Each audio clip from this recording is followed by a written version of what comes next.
Okay, I'd like to open up the select board meeting, January 24th, 2024 at 5:30 PM. We'll all stand for the pledge of allegiance. I pledge allegiance to the flag of the United States of America and to the republic for which it stands, one nation, under God, indivisible, with liberty and justice for all.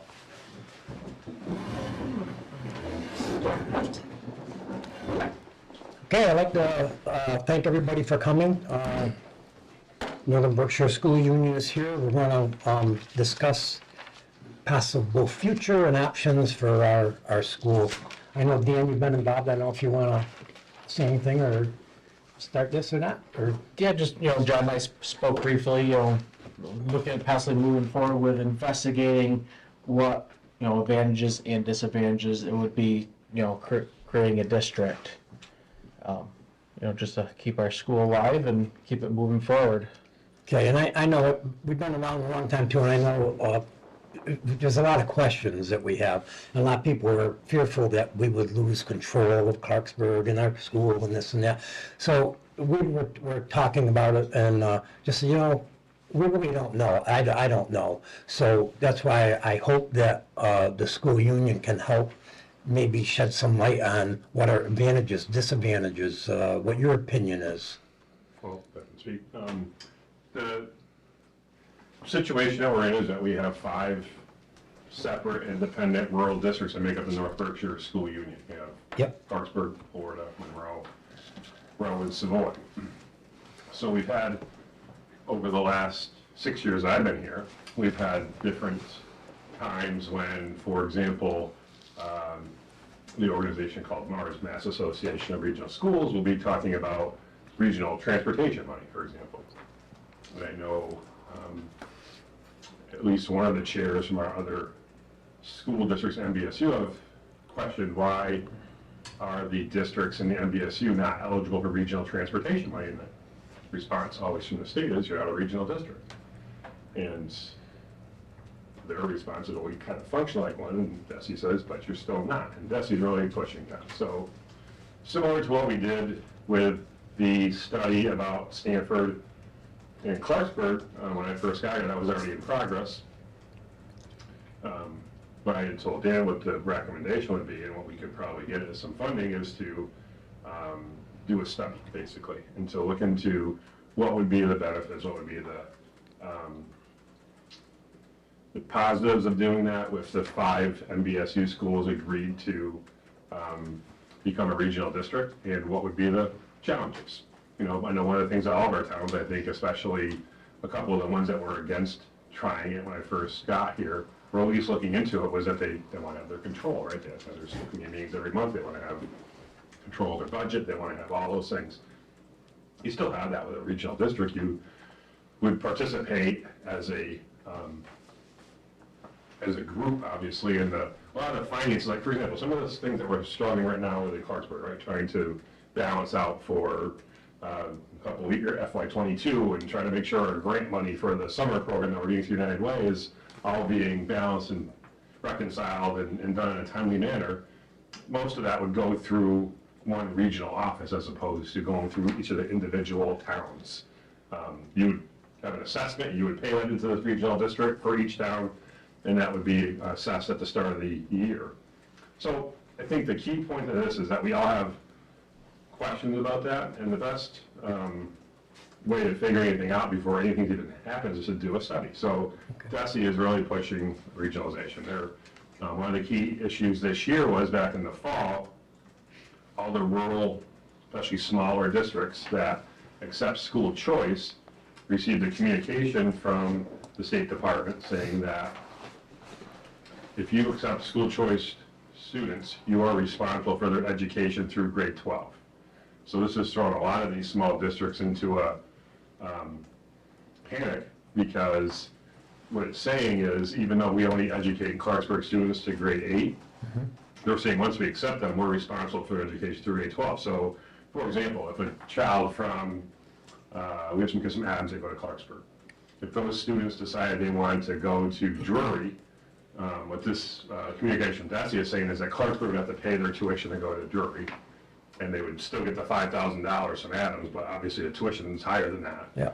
And that would be a significant problem. So there was a lot of discussion with Senator Mark and the local representatives, Representative Barrett, about does this and should this apply? But when you go back in the conversations with the department and the commissioner, the constant response is, well, you should just regionalize. So we're getting a lot of pushback right now on that format, and that is it in the best interest of our small districts and towns.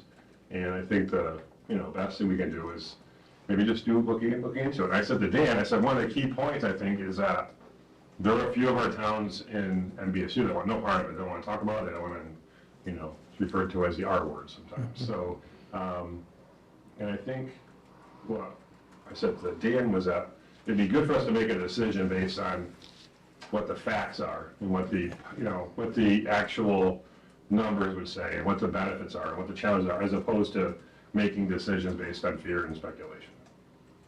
We agree. So that's what we we don't know all the answers. Yeah. We need to do, like for example, the Southern Berkshire group that just did like a 2 or 3 year study, and eventually the towns voted on it, and they voted it down. So that would be something that we kind of go through. If we were going to do that, we go through a process. It would take a year or two at least, and then the towns, before anything would ever happen, we have to vote on it and approve it before anything went forward. Can I ask, so doing a study, which I think we would all be in agreement with, because again, we want to know the facts, because you can't make a proper decision without them. But does the study cost money? Where would that money come from? And We'll go back to Stanford, Clarksburg, when we had we did 2 different studies, and we both times had, I know that Mr. McKinney had gone out and got compact grants, I believe, that we Actually, no, Gail Caridi actually, I met with her in Boston, and she slid it into the budget. So, yeah, that was really good. Sure. So I think there wouldn't be any problem, I don't believe, going out and getting funding for that because of the way the State Department of Education is really pushing on small districts to study these opportunities potentially. Okay. So I don't think, and we don't have money in our budget to pay for that, obviously. So Money was an issue. I think we went to the state, and there's different sources we could apply for to try and get that covered. On that very note, the governor released her budget today, and the cherry sheets will be out tomorrow. So I haven't seen the numbers in that chart form, but in the verbiage, and it's on MMA.org, the release of that, I believe that, I'm going from memory, the state, I think, allocate the governor's budget, and it's got to have the House and the Senate, and it's not anywhere near a done deal. Put $15 million into studying regionalization into her budget. John, real quick, for the people that are watching this, people that will be reading iBerkshires, can you describe the difference between a school union and a school district? Well, a school union is basically a collaboration of independent districts. We don't, like, for example, we share positions. So there's there's 6 people that work in the MBSU office. There's a number of special education teachers. There's specialists like music teachers and art teachers and PE teachers that are all shared and paid by each individual district, their salary. But yet they work at all the schools. They work in all the schools. If you had a regional district, you would have one budget that each of those districts would feed into, each of those towns would feed into, because there'd only be one district. There's 5 districts in this MBSU. So would the 5 schools be a part of the school district if that were to form, the same 5 schools roll in? If they all voted to be part of it, yes. And is it like one vote, one school? Is it the size of the school, or? Well, that'd be something that'd be part of the whole study. Like when we had the Stanford Clarksburg study, I remember we were up in, my first summer I was here, we were up in Stanford School having a meeting, and Attorney Dupre was there before he retired, and that's one of the things he talked about, was how would you split up the voting based on, what would you base it on? I know that, for example, I believe, if I'm not mistaken, the Hoosick Valley Regional District, I believe Adams gets 4 votes, 4 members on the committee, and Cheshire gets 3 because Adams is a larger district. So I think there's different ways you can formulate that based on whatever your agreement is. So that would be up to the towns to negotiate and study that before they entered into that agreement.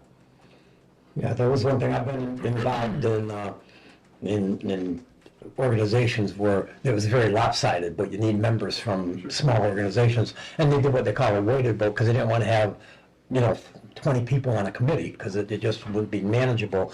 So what they did, they had, let's say, Clarksburg had 50%, well, we would get, that weighted vote would be 50%, so, it's another way to do it, where it could keep committees down, but that would be a good thing. Well, the interesting point is, when I'm talking about that, thing about it is that when I first came in, they had kept the same percentages that the towns were paying of the MBSU expenses for many years. So I'd spoken with a couple of people and they recommended that what we should do is every year look at the population of the schools, then split up the bills that way. So for example, each year we look at the SIMS data of enrollment on October 1st. The school committee looks at it at our first joint meeting in October, and then that determines what the percentages are for the following fiscal year based on the enrollment at each school. So, but if you think about it, so Clarksburg pays 51%. this year's 49%, next year going to be 52%, is it?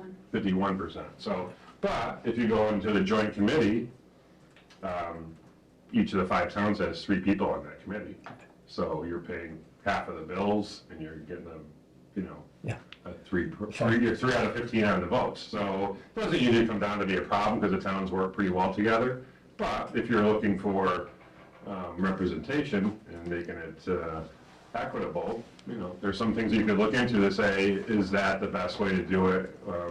So those things have to be, that's why we need to study, because we need to find out what's the practice with that, what would be the benefits of that, what would be the negatives, and we don't have those answers until we look into it closely. I think, one of the things that Dan and I talked about, I think it's really important that there's some discussion, if you do want to go forward and do that, have some discussion amongst the town board members with each other to see if that's something that would be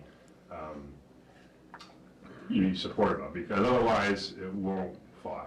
Well, so you have to go to each school and pitch this, basically. You have to have discussion, yeah, amongst the, 'cause I know there's school committees in our district that don't want any part of it. And so what happens to them? Well, If Clarksburg says, yeah, we're all for it, Florida says, yeah, we're all for it, and nobody else wants it, then what happens to those?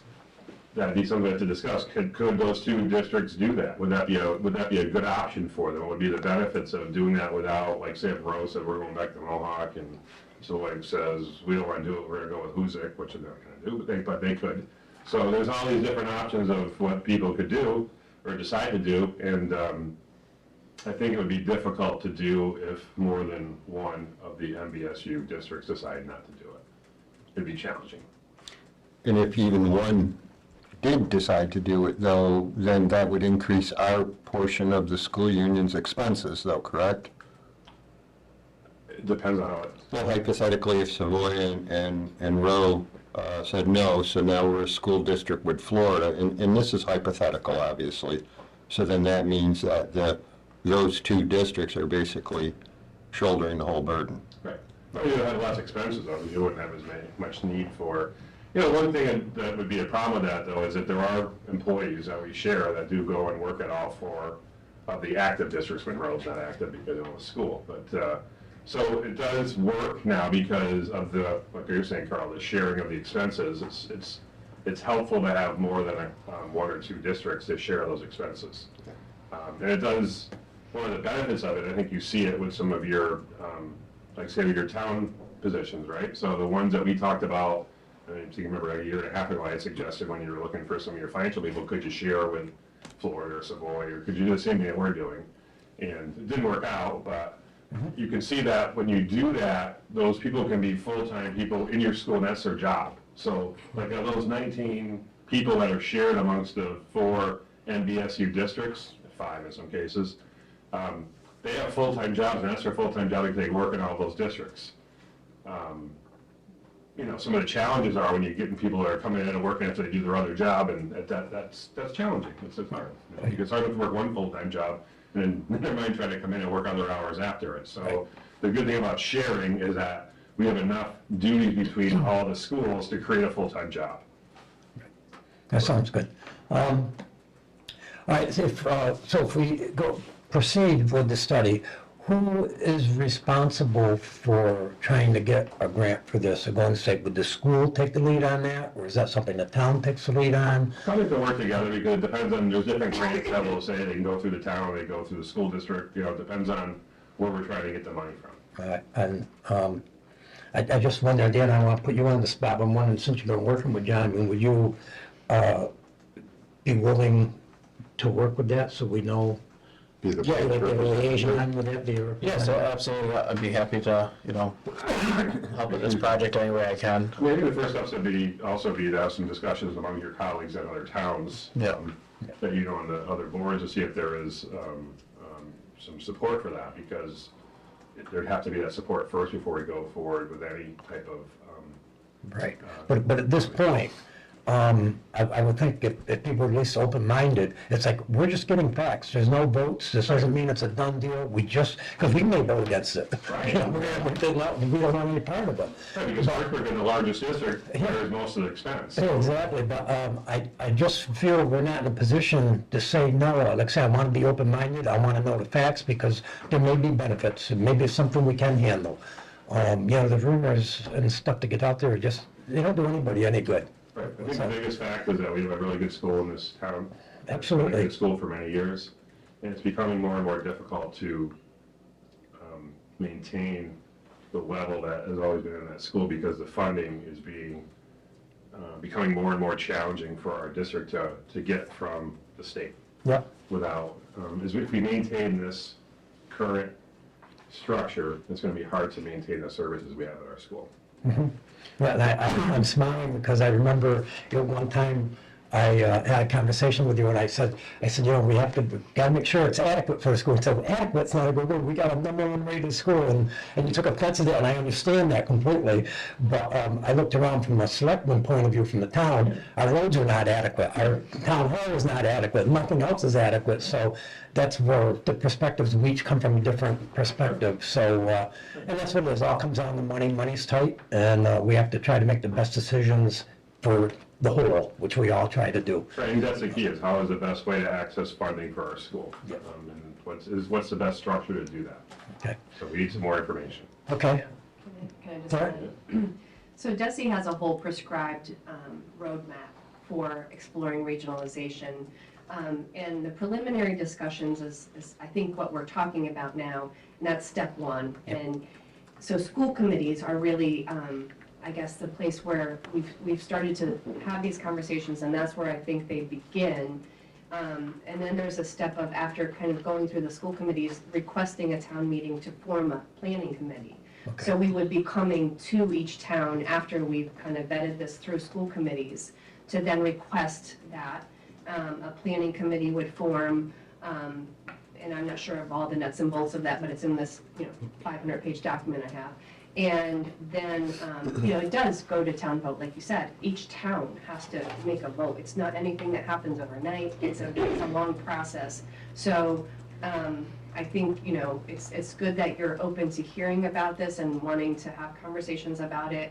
I'm hoping all the school committees and all of our schools, we were just kind of letting their appetite around this idea of just exploring this. To see where it could go, and I think they've got a lot of thinking to do around this and analyzing and looking at it. Okay. As well. Go. Why would we need a town meeting to form a committee? No, not a town meeting, a request for a planning committee. Oh, okay, all right. Yeah, we would have to request, that's what it is told. It would be a collaboration between the school and the town. Because you would have to approve that, that we would move forward with a planning committee. Right. Each town would have to do that, Yeah. so not there yet. Right. But, Okay. yeah. Jeff, you got any questions or? No, we've broached this subject over many years that I've been here. I'm with you, Bob, on this. I'd like to find out. It's just preliminary. We're just like planting a seed here. So I want to see what happens. I want to see what. Obviously, it sounds like it's going to help your funding a lot if we regionalize. Potentially. Yeah. So, I mean, that's big. But again, we got to see what it does for Yeah, the see the town as well. disadvantages, yeah. Yeah. So Dan, so you're all set with, Yeah, I think I'm good. what's the next step? we'll plan to discuss it at the February 1st school committee meeting. Okay, and So we can have the school committee be involved in that conversation, see what their thoughts are. And then, like I said, Tara has been doing some good homework on this and printing out that 500-page document. And we had some preliminary discussions up in Savoy in January. So far, we've only had the discussion really with Clarksburg and Savoy. okay. All right, and I plan on being at the meeting, just hear what's going on, so. Okay, if there's nothing else, I thank you all for your time and effort on this, and we'll see what comes of it. Doesn't hurt to investigate. Yeah, just, I mean, there are a couple other items about the finance committee. I know there's a specific things you're talking about. Is there a plan, just a question about, is there a I'll plan? tell you this, next on the agenda. Yeah. So, Okay. Finance Committee, we've had a really difficult time. We haven't had a Finance Committee, which people know, for 2 years.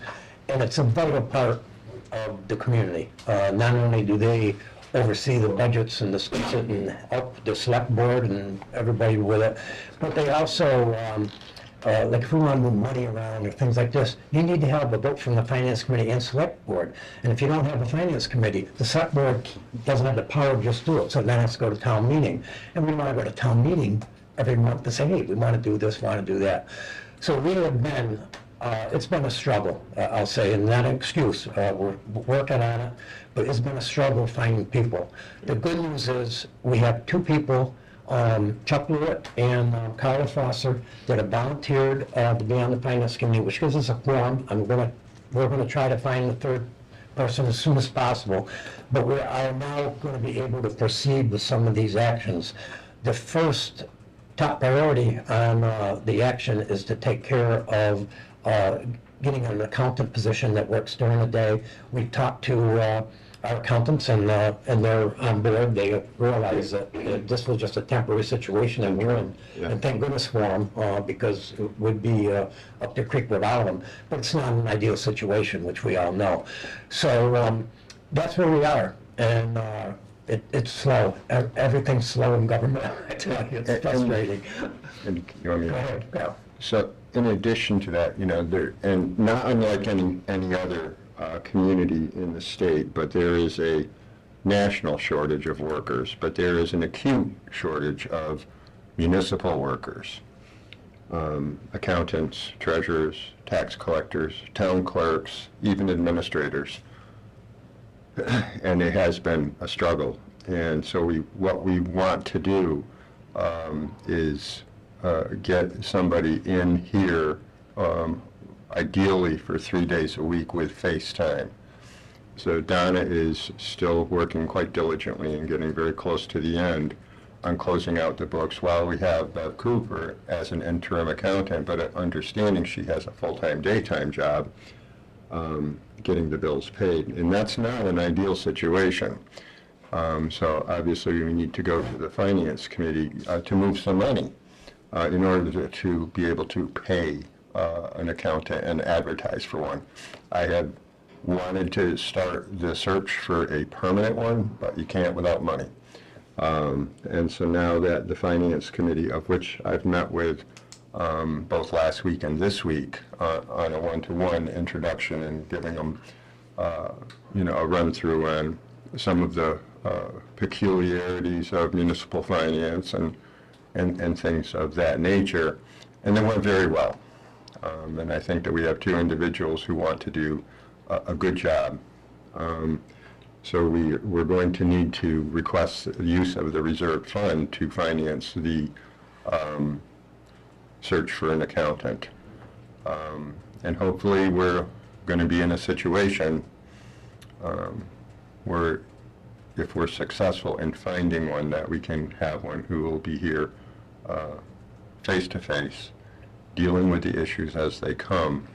And we're very grateful for the 2 very knowledgeable and congenial accountants that we do have now.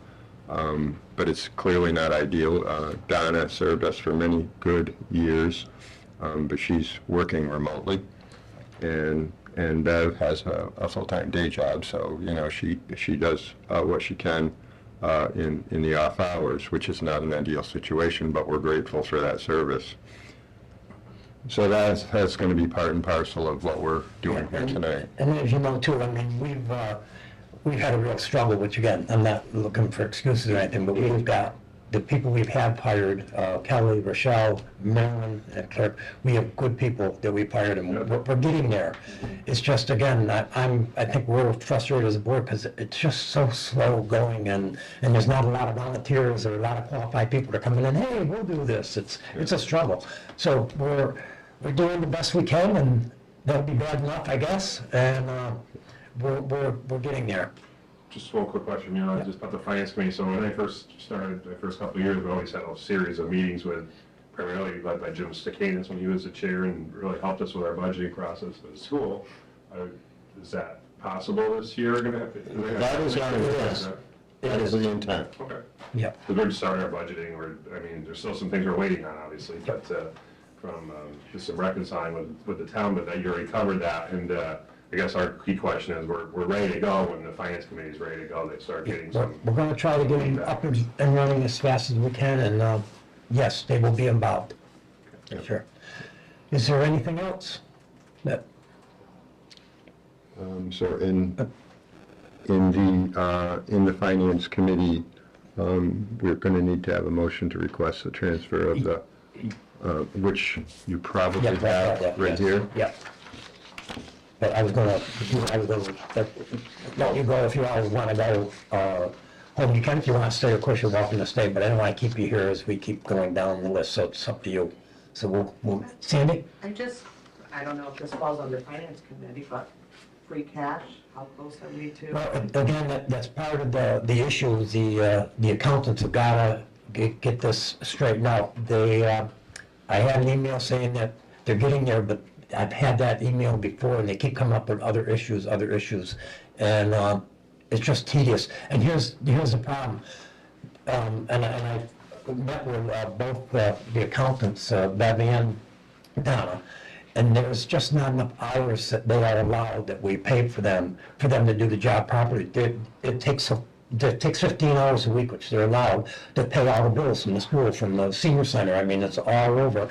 And then they have to take in their spare time, when they get that done, they go with the free cash. They never seem to get to that point. It's a struggle. There's always questions. There's always issues with other things.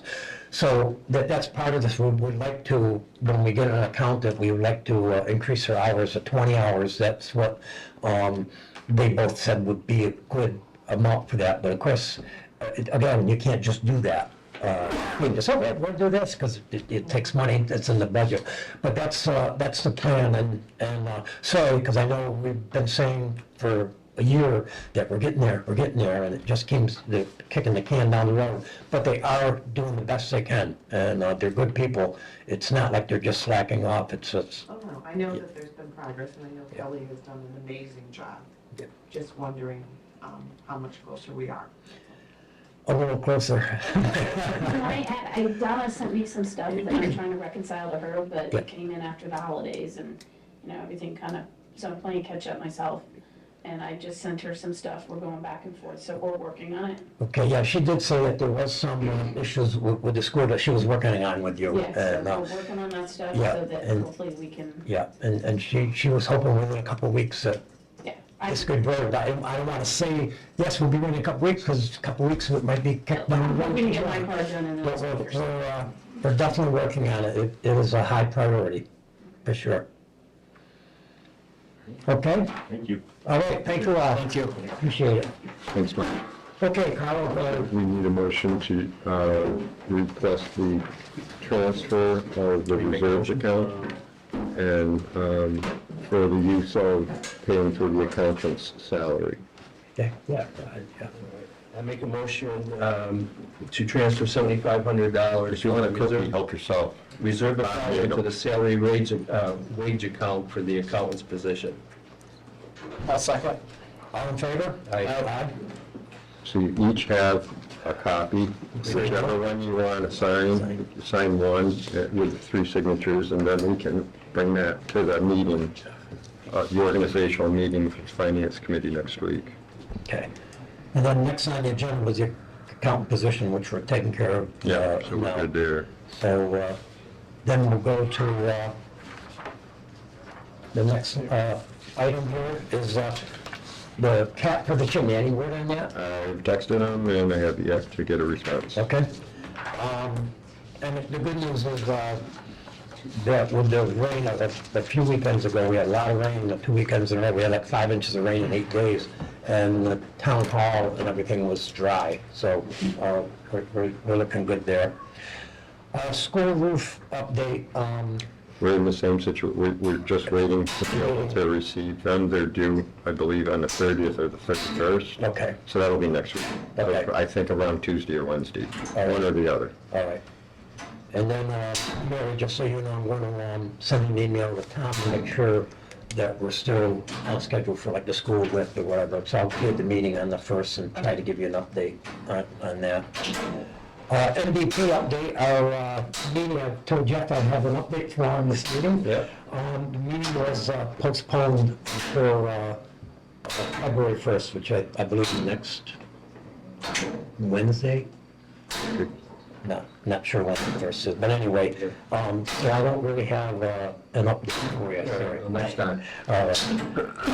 But the engineer, I got it right here, Regenerative Design Group, they have agreed to do a Zoom meeting every other week. So we're really going to be meeting every other week on this MVP, and that's, for those that don't know the MVP, it's for the drainage of town field and the trying to get our water in Hudson Brook to relieve the flooding.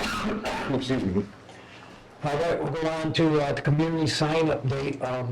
You know what reminder you saw out. Yeah, we've been waiting, and of course, winter came, and we're waiting for our electrician. I saw him this week, and he said that he would try to get to it as soon as he can, and he said hopefully this week with nicer, warmer weather, he'll be able to do it. And I took pictures of the connections. We opened the box Okay. to how it's got to be, and I did send them to him. So, Okay. So, Yeah, and he says texting is the best way. yes. Okay. And he said that too. Okay.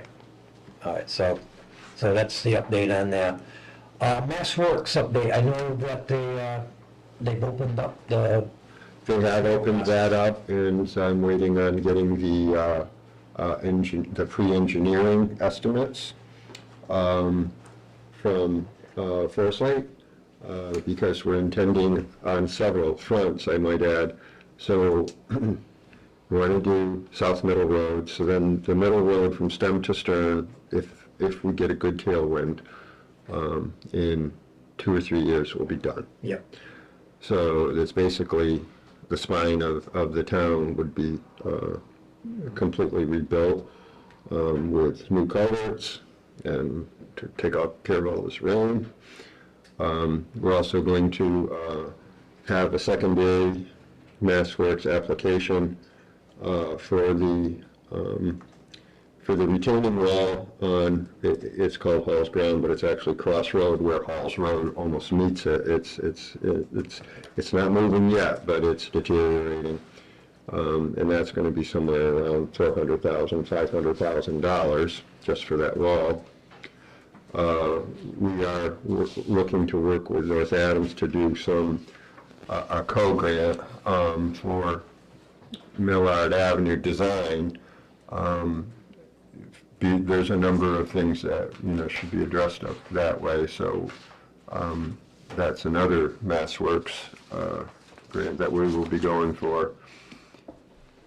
And then the culvert on Upper West Road needs to be replaced, and so that is it was around $400,000 2 years ago when I applied, and we did not get that grant at the time, so I'm going to apply again, but unfortunately I'm quite sure that the prices have gone up, so we'll see that. I did talk with the Director of Rural Affairs to see if they intended on increasing the top end of those grant awards, and so she's going to get back to me on that.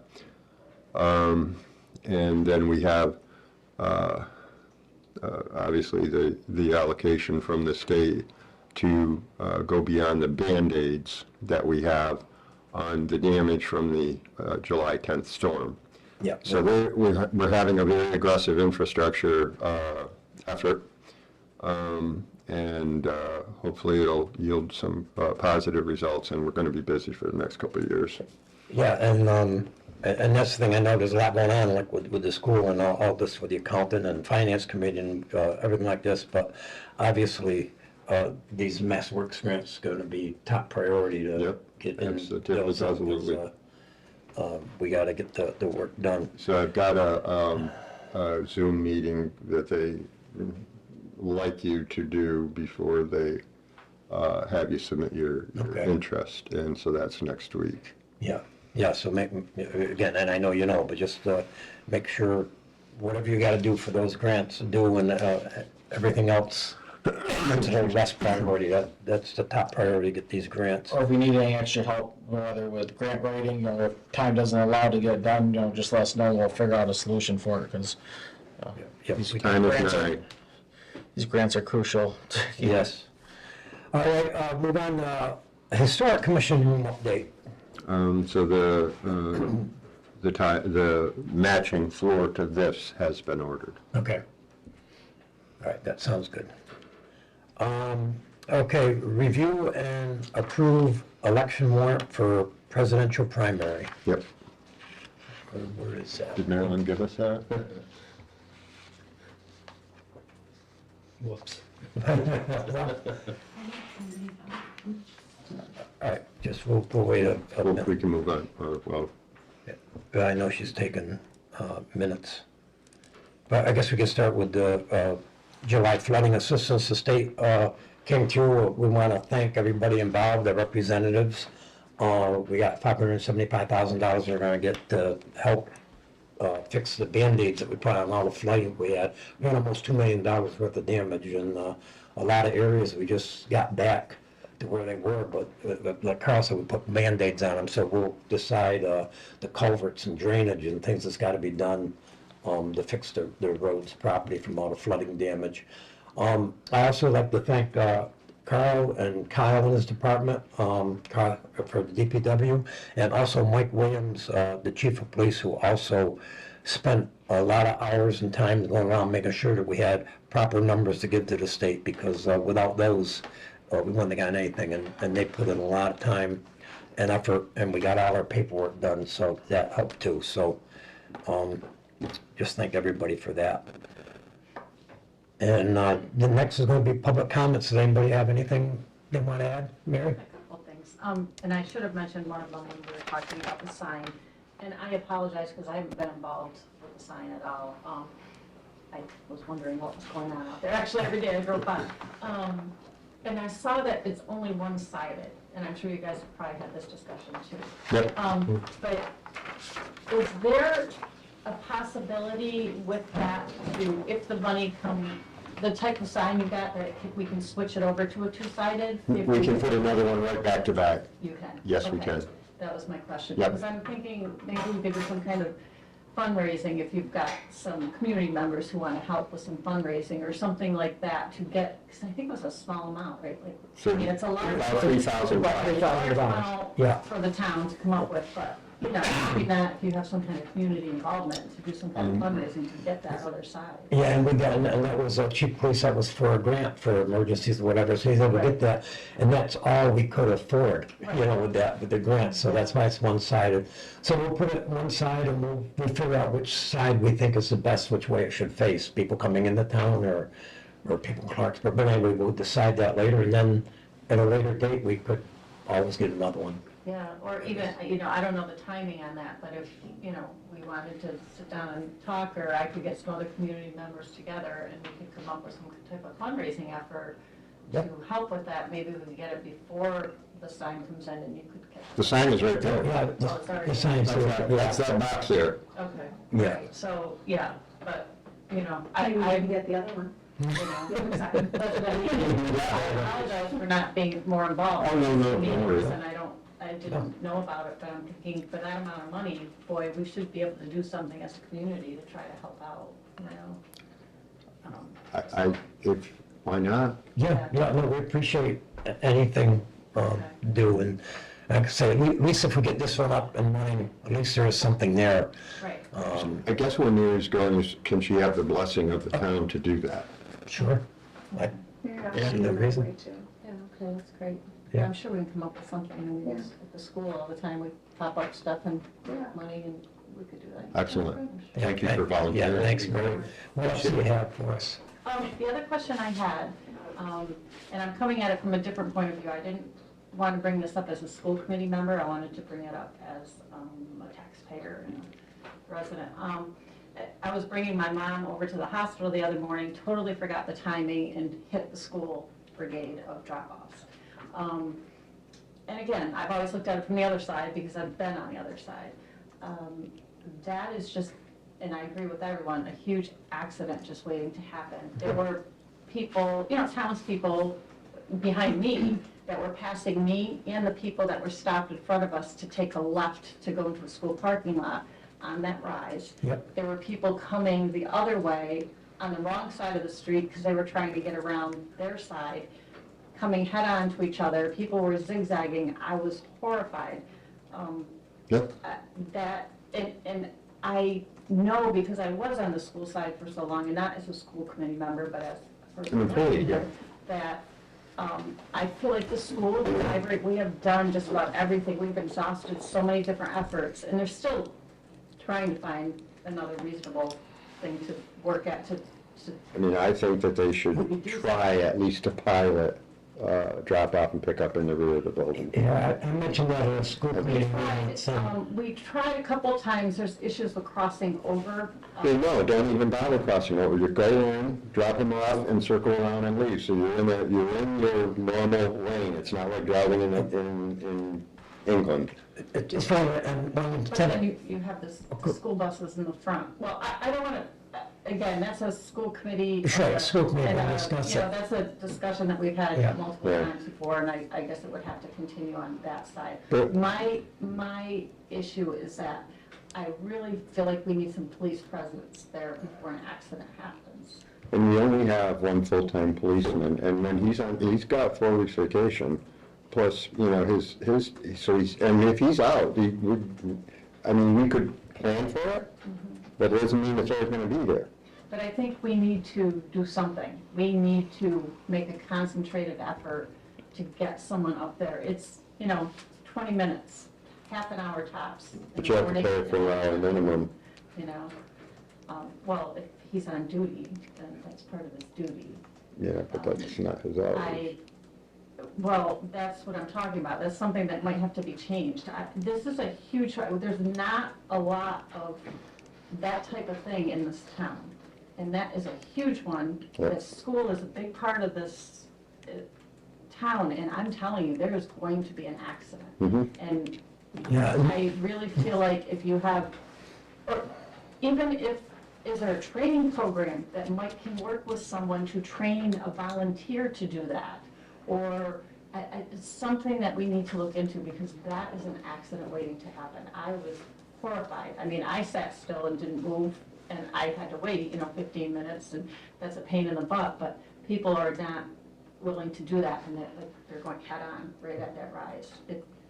I come that way during those times, it was awful. And of course, then my solution was always, you gotta get down back. And when I started this, our grandchildren go to Richmond School, and they all get out the back door. They go down and they swing around. And I see that as the only real solution. That's the solution right there. And I Even the buses go down. We can have that discussion between the select board and the school committee, Yeah. probably at another time, because I don't want to speak for Sandy Right. and John. We need to No, we get have a that. discussion as a whole again.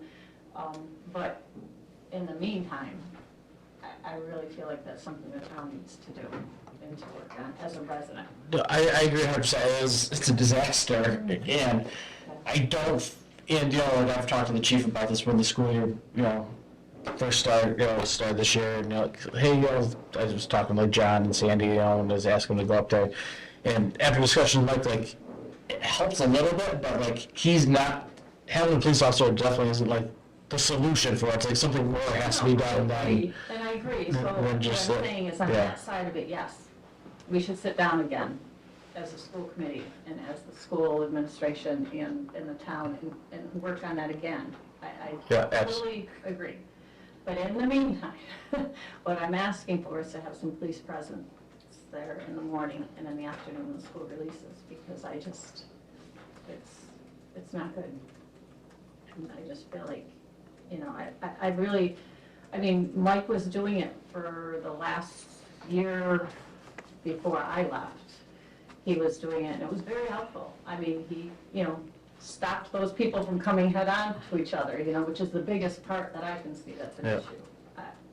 I couldn't believe that there were people doing that, number one, and you can't account for what some people will do, but they were crossing lines and then trying to go over that rise, and the other side was doing the same, they're coming head-on, and then they're scooching up and around into the parking lot driveway to get around each other, and I was like, oh my, you know, it was not pretty.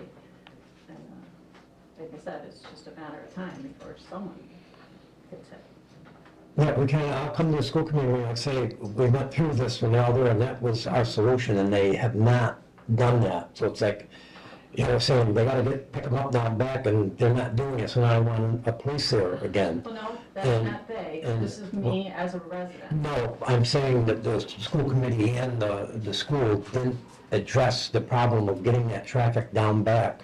I And believe they had, Sandy had said to me that they were doing a mock drill type of thing to see how it would work, and I did not hear the results from that, and I will bring that up at our next school Yeah, committee meeting. yeah, I'll be there, I can bring it up also, because, And again, yes. and I agree for a temporary solution again, but we may have to go back and have Mike do the best he can. I mean, we gotta get the cars off the road. I guess that right there, if you go piece by piece, we got to get the cars off the road, and the only place to put them is in the driveway, or somewhere in the driveway. There's so much room down back, I don't understand, and again, that'll be discussed with the school committee, I don't understand the crisscross thing.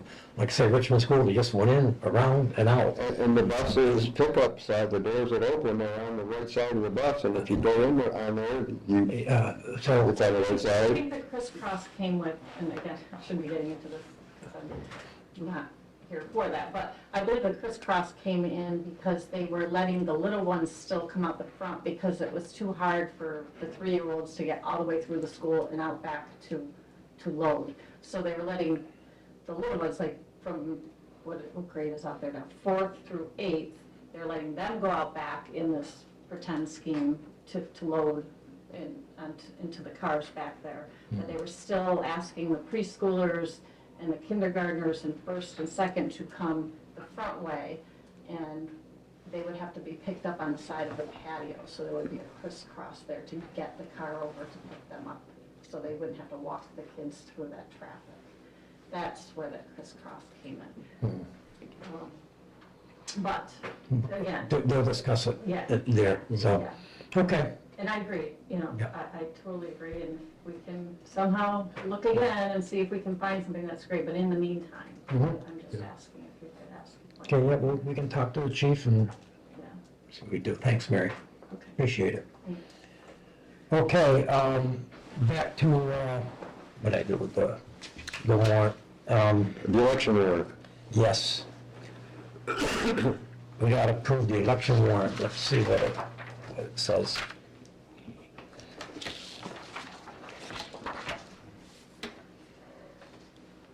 This is for the warrant that on March 5th, from 7 a.m. to 8 p.m. For the following purpose, to cast their votes in the presidential primary for candidates for the following office: presidential, state committee man, state committee woman, and ward committee. So this is just the warrant so that she can post this right and get this going. And get it printed out, yeah. Make a motion to approve it. Jeff? Okay, yeah, that's it real quick. All right, make a motion to approve the presidential primary warrant as written.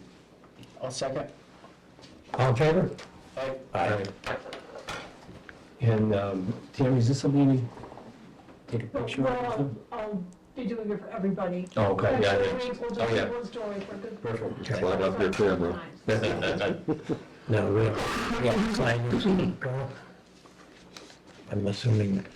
I believe, yes. Yep. approval.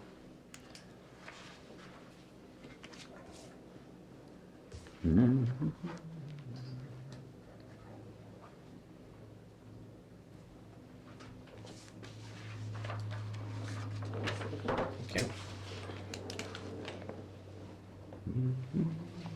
Okay, is there anything else you brought before the board? Then we'll adjourn the meeting at 6:20.